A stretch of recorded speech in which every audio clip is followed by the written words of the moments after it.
তিন ভাই তারা। তো তোমার দাদির সবচেয়ে বড় আর কি, উনি টাইটেল পাস ছিলেন। তো ওনার ওস্তাদ ছিলেন মৌলানা ইয়ার মোহাম্মদ সাহেব পাকিস্তানি। উনি যে মাদ্রাসায় পড়তেছিলেন সেই হজরত মৌলানা ইয়ার মোহাম্মদ সাহেবের একটা ঘোড়া ছিল। সেই ঘোড়ায় মানে মানে এত ভালোবাসতো তোমার দাদাকে যে বলতো যে আতাহার মৌলানা, তো যে আতাহার তুমি অমক জায়গায় যে গ্রামের নাম বলছে আমার খেয়াল নাই, এই ঘোড়া নিয়ে সেখানে যাবে, যায়া আমার সালাম দিয়ে তাকে আমার সঙ্গে দেখা করতে বলবে, এক হুজুর আছে ওইদিকে। তো উনি ঘোড়ায় চড়ে, তোমার দাদা খুব ঘোড়ায় চড়তে পারতো আর কি। তারপরে যেতে যেতে অনেক ঘোড়ায় চড়ে অনেক দূরে যাচ্ছে, যেতে যেতে বিরাট একটা জঙ্গল, সেই জঙ্গলের ভিতরে রাস্তা। তো সেই রাস্তার ভিতর মানে ঘোড়া যাচ্ছে, যে ফট করে ঘোড়া থেমে গেল, হঠাৎ করে থেমে গেল। কী ব্যাপার, কী কারণে থামলো? তখন তোমার দাদা বলে ওই ঘোড়াটি, সে বুঝতে পারলো যে সে ঘোড়া জাম্প করবে, মানে নিশ্চয়ই কোনো কিছু সামনে পড়ছে আর কি, অন্ধকার হয়েছে আর কি। তো তোমার দাদা তখন করলো কি, ওই ঘোড়ার গলার এইভাবে মানে জীবিত ধরলো যাতে লাফ দিয়ে পড়িয়ে না যায় ঘোড়া থেকে। তারপরে ঘোড়া লাফ দিয়ে, ঠিকই লাফ দিয়ে আবার ব্যাক করলো, এমন জোরে দৌড় দিল ঘোড়া তোমার দাদাকে নিয়ে। যেতে যেতে অনেক দূর যাওয়ার পরে ঘোড়া থেমে গেল, যায় তারপর দেখা যায় ঘোড়ার গা সমানে ঘেমে যাচ্ছে। তারপর হুজুরের দরবারে চলে গেল, মানে ওনার ওস্তাদ যেটা মাদ্রাসার ওস্তাদ, ওনাকে বললো যে প্রিন্সিপাল, উনি বললেন যে হুজুর এই ঘটনা, তুমি ফিরে এলে কেন? ওখানে ওনার সালাম দিয়ে আসছো। কারণ আমি যেতে পারিনি, কারণ ওই একটা জঙ্গলের ভিতরে রাস্তা, সেখানে ঘোড়া থেমে গেল আর যেতে পারিনি। তখন বলে যে ওখানে একটা সমস্যা আছে আমি শুনেছিলাম, তো তোমার যেতে দেরি হয়েছে, তো যার জন্য তুমি ভালো করেছো যে ঘোড়া তোমাকে ব্যাক করে চলে এসেছে, তাহলে তোমার একটা দুর্ঘটনা ঘটতে পারতো আর কি, যাই আল্লাহ তোমার বাঁচেছে আর কি। তো উনি তোমার দাদাকে মানে মানে আমার আব্বাকে আর কি প্রশ্ন করছিলেন যে তোমার তো পড়াশোনা প্রায় শেষ, তুমি একটু ওই ময়মনসিংহের এক হুজুর আছেন পীর সাহেব, ওই পীর সাহেবের সঙ্গে নামটা ভুলে গেলাম আর কি। তো পীর সাহেবের সঙ্গে যোগাযোগ করে তুমি ভালো কোথাও ভর্তি হও। তোমার দাদা কিন্তু কোনো সেকেন্ড হয়নি, সবসময় ফার্স্ট মাদ্রাসাতে। তো তারপরে বাড়ি ফিরে এসে তখন স্টুডেন্ট অবস্থায় তোমার দাদা না আমার দাদাকে বলল যে আব্বা আমি ভালো একটা পীর সাহেব আছে ময়মনসিংহে, সেখানে আমি তার একটু মুরিদ হয়ে আমি অনেক কিছু শিখতে পারবো আর কি। তো দাদা বলেছে ঠিক আছে, তোমার পড়াশোনা তো শেষ, তুমি যাও তাহলে। তো সেই পীর সাহেবের কাছে সে আগে গল্প করলো যে মানে আমাদের বলেছে, আমরা তো তখন ছিলাম না, তাই স্টুডেন্ট ছিল আর কি। তো সেই পীর সাহেব আবার 30 হাত মাটির নিচে দেখতে পারতো, আয়নার মতো দেখতে পারতো।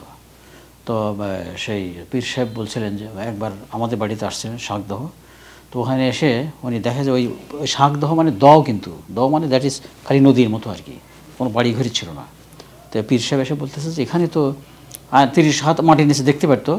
তো এখানে এসে আমার আব্বা যখন ওখানে গেলেন, আতাহার মৌলানা আমার আব্বা উনি যখন গেলেন ওখানে, পীর সাহেব তো আমাদের বাড়িতে আসছিল, আসার পরে পীর সাহেব বললেন যে এখানে 30 হাত মাটির নিচে একটা মানে পেতনি আছে, পেতনি জাতীয়। তো আমার আব্বা জিজ্ঞেস করে কী কারণে, কাজে এটা যখন নদী ছিল, দহ ছিল, তখন এই 30 হাত মাটির নিচে ওই জেলেদের একটা খরা জাতীয় মানে মাছ তোলে আর কি, সেখানে ওইটা একটা মরা, হিন্দুদের মরা বেজে ছিল আর কি। ওখানে একটা প্রেতাত্মা ছিল, মানে একটা লাশ মানে বেজে ছিল, সেটা ধীরে ধীরে ওটা ওখানে বালু পড়ে নিচে পড়ে আর কি। তো যার যখন একটা ওই ওর সাথে একটা পেতনি ছিল এরকম উনি বলছে আর কি। তো থাকার পরে ওখানে একটা বড়ি গাছ ছিল, অনেক বড় বড়ি গাছ, সেই বড়ি গাছের নিচে যদি কেউ পেশাব করতো কোনো বাচ্চা, তখন তার জ্বর আসতো আর কি, আমাদের বাড়ির উত্তর ধারে আর কি। তো উনি এটা শেখার জন্য আমার দাদাকে উনি বলেছিলেন যে সেই ময়মনসিংহের হুজুরের কাছে যাবো আর কি। তো সব গোছ গাছ করে যাওয়ার পরে যখন হুজুর আমাদের বাড়িতে আসছিলেন তখন বলছিল যে তুমি আধার, তুমি পড়া শেষ করে তুমি আমার কাছে যাও, আমি যেগুলো আমল করি সেগুলো করবে আর কি। তো 30 হাত মাটির নিচে কীভাবে দেখা যাবে সেটা আমি তোমাকে শেখাতে, সেই ইয়েটা। তারপর উনি যাওয়ার জন্য রেডি হয়েছে। সেখানের সময় বলছে আপনি কী শিখতে পারবেন, কীভাবে দেখা যাবে।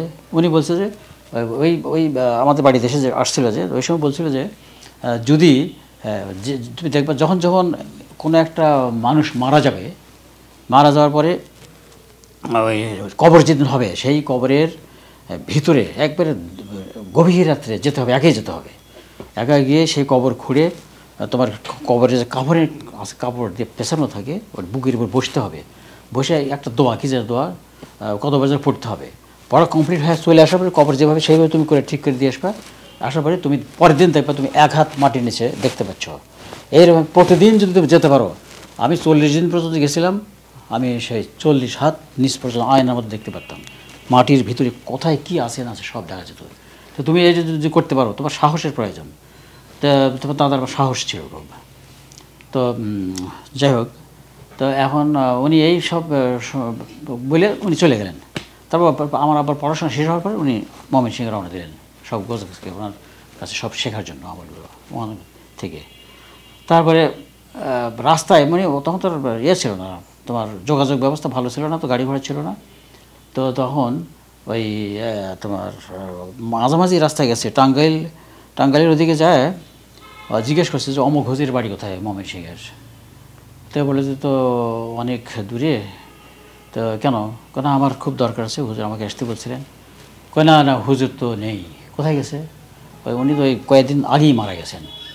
তারপর তোমার দাদার এমন কষ্ট আসে, আর যেতেও পারতেছে না, আসতেও পারতেছে না, তার জীবনের একটা স্বপ্ন মানে নষ্ট হয়ে গেলো আর কি। তাই তারপরে এসে তোমার আমার দাদার কাছে উনি কান্নারত অবস্থায় বলি ঘটনা এই। এটা একটা দুঃখের ঘটনা। এটা এই অবস্থা হয়েছিল, আর শিখতে পারি না, এটা এই আমলটা করতে পারি নাই। আর তাছাড়া আপনি উনি যে সব দোয়া তাবিজ লিখে দিতেন, সেই লেখা মানুষের পেটে ব্যথা বেদনা সব ভালো হয়ে যেত। মানুষ এসে অনেক দোয়া নিয়ে গেছে তার কাছ থেকে, অলৌকিক।